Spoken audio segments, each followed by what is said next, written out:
மேஷராசி நண்பர்களுக்கு நிறைய நல்ல விஷயங்கள் நடக்கிறதுக்குண்டான அற்புதமானதாகும். வேலை வாய்ப்பு கூடி வரும்.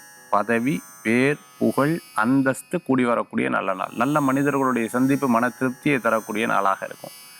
சில பேர் உங்களுக்கு சில விஷயத்தை எடுத்து சொல்லும்போது ரொம்ப ஆச்சரியப்படுவீர்கள். பரவாயில்ல, இவ்வளோ அற்புதமாக நம்ம ஒவ்வொன்றாக நம்ம செயல்பட்டு இருக்கோம், அடுத்த நிலைக்கு நம்ம போகிறோங்கிற ஒரு பெரும் சந்தோஷங்கள் கூடி வரக்கூடியதாக இருக்கும். உற்றார் உறவினருடைய ஒரு பெரிய உதவிகள் உங்களுக்கு இருந்துருக்கும். அதே சமயத்தில் பெருமை, சந்தோஷம் எல்லாமே இன்றைய தினத்தில் உண்டு. சின்ன சின்ன விஷயங்களில் கோபித்து கொள்வதை தவிர்த்து கொள்வது நல்லது. சில நண்பர்கள் உங்களுக்கு ஆதரவாக செயல்படுவார்கள். மேஷராசி நண்பர்களுக்கு வேலை வாய்ப்பு தேடிட்டு இருக்கிறவங்களுக்கு நல்ல வேலை வாய்ப்பு உண்டு. தொழிலில் நஷ்டம் அடைஞ்சவங்க திருப்பி எந்திரிச்சு திருப்பி அடுத்த நிலைக்கு வரத்துக்குண்டான வாய்ப்புகள் கண்டிப்பாக இருந்துருக்கு.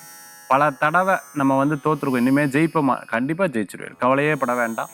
வெற்றி மீது வெற்றி கிடைக்கக்கூடிய காலமாக இருந்துட்டு ரொம்ப வெயிட்டான பொருட்களை தூக்கிறத தவிர்த்துக்கிறது நல்லது. மேஷராசி நண்பர்கள் கோபத்தை தவிர்த்து கொள்வது நல்லது. இன்றைய தினத்தில் அரிசி சம்பந்தமான பிஸ்னஸ் பண்ணிட்டு இருக்க, டிரான்ஸ்போர்ட் லாஜிஸ்டிக் சம்மந்தமாக பண்ணிட்டு இருக்கவங்களுக்கு அனுகூல்யம் கூடி வரக்கூடியதா. பழங்கள் மார்க்கெட்டில் எதுவும் விற்பனையில் இருந்துட்டு இருக்கிறவங்களுக்கு நிச்சயமாக அனுகூல்யம் உண்டு. பண விவகாரங்களில் கவனம் என்பது தேவை. பாஸ்போர்ட், விசா, டாக்குமெண்ட் சம்பந்தமான விஷயங்களில் கவனம் தேவை. இன்றைய தினத்தில் வழிபடக்கூடிய தெய்வம் மகாலட்சுமி வழிபாடு வெற்றி வழிபாடு.